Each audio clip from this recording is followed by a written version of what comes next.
Hi, this is Brian Bieron with PlatformEconomyInsights.com, and today's briefing is about the new announcement from Facebook regarding how they plan to set up what they're calling the Facebook Content Oversight Board. This is really interesting news because of the scope of the challenges that Facebook faces regarding content moderation on their platform. You're talking about a digital platform that, when you factor in all their biggest businesses, has approximately 2.4 billion users, effectively a third of all people.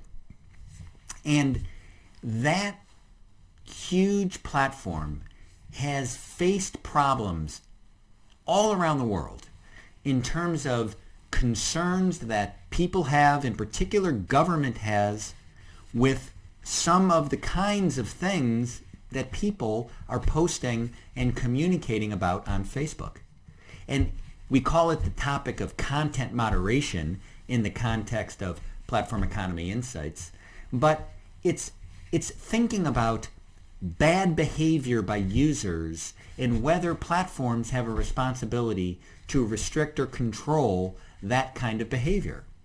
And I think it's best to think about the Facebook Content Oversight Board in the context of one of the very biggest companies in the world essentially saying that they believe that they need outside help. That it's not a technical problem, although there are real technical challenges, I'm sure Facebook would say, but more of almost an ideological problem. You know, who makes the decision? And whenever anybody has decisions go against them, how do you really argue that the decision was made in the most fair and balanced way? And of course, one answer people would, I'm sure, say historically would be, well, you can go to court and you can have the laws and a judge and a jury determine if the right decisions were made. But needless to say, a business like Facebook, but probably any digital platform, when it comes to content moderation, the last thing they want is to consistently be in court trying to determine if the decisions that are being made regarding content are correct. So you're talking about a giant digital platform that is having to deal with whether it's hate speech, whether it's content that glorifies or supports violence. You're talking about religious sectarianism around the world. You're talking about political and issue-based speech that some will say is distorting elections. And of course, governments tend to think that things that they don't like might distort elections in a way that would hurt them. There's always, on many of these issues, another side that believes that they're totally justified in what they think and how they communicate. And that is the quandary that Facebook is in.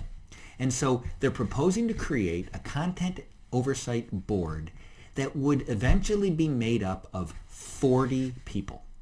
I think it's worth noting, you're talking about 2.4 billion users. You're talking about probably every potential kind of objectionable and questionable and emotion-laden communication. And there's going to be a board of 40 people.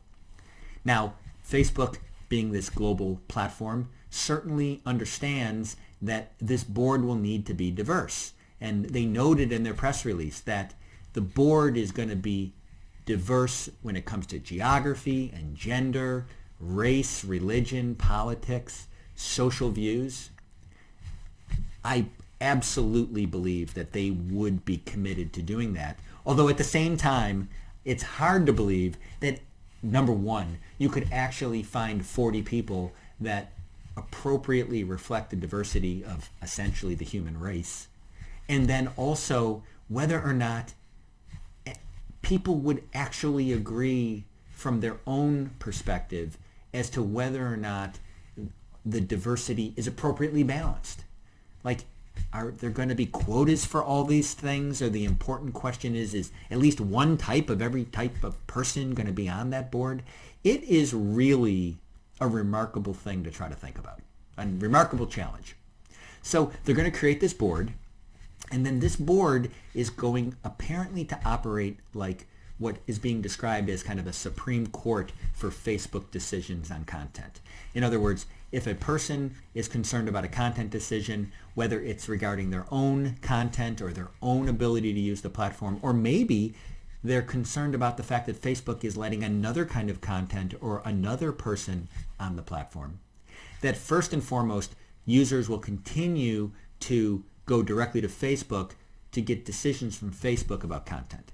But at the end of the day, apparently, once this board is operating, if a user is unhappy about the Facebook decision, then they will be able to appeal the decision to the outside oversight board.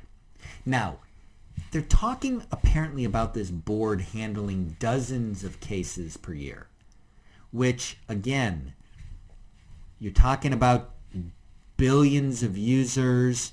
You're talking about probably millions of decisions about content moderation and many, many understandably challenging questions.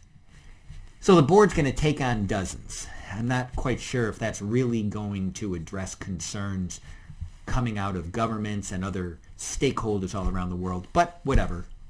They're going to take on these cases and they're going to make decisions, and then Facebook is saying that they're going to abide by the decision, which again, number one, it's an interesting idea and one that certainly merits consideration.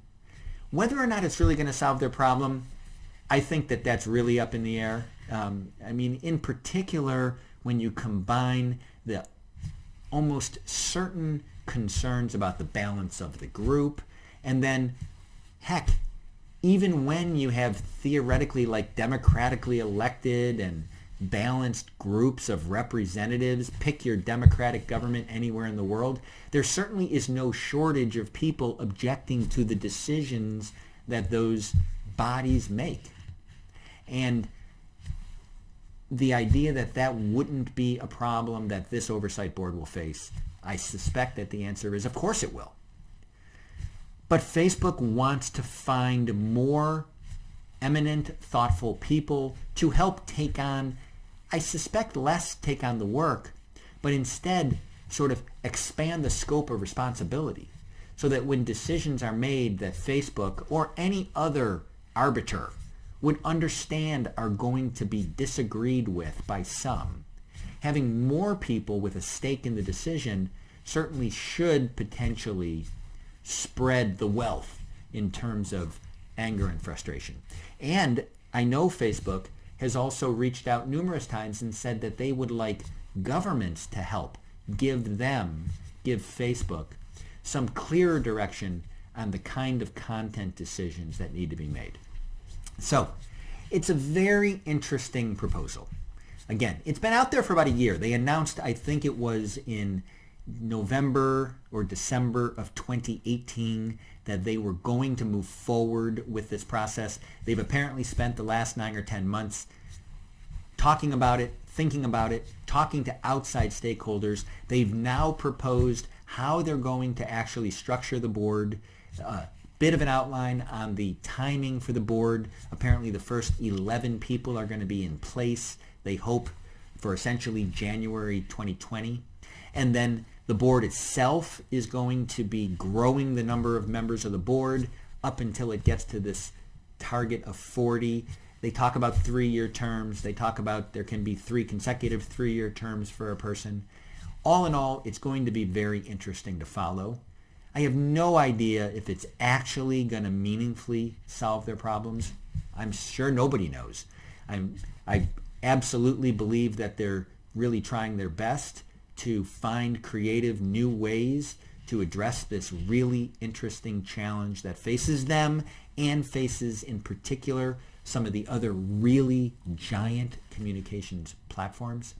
We'll see how it plays out, but I wanted to talk about it really quickly because it's just plain interesting. It also provides some more perspective on this challenge of content moderation and how platforms can try to address the concerns that in many cases governments have and other stakeholders have, that the platform should be doing more to police and control user behavior.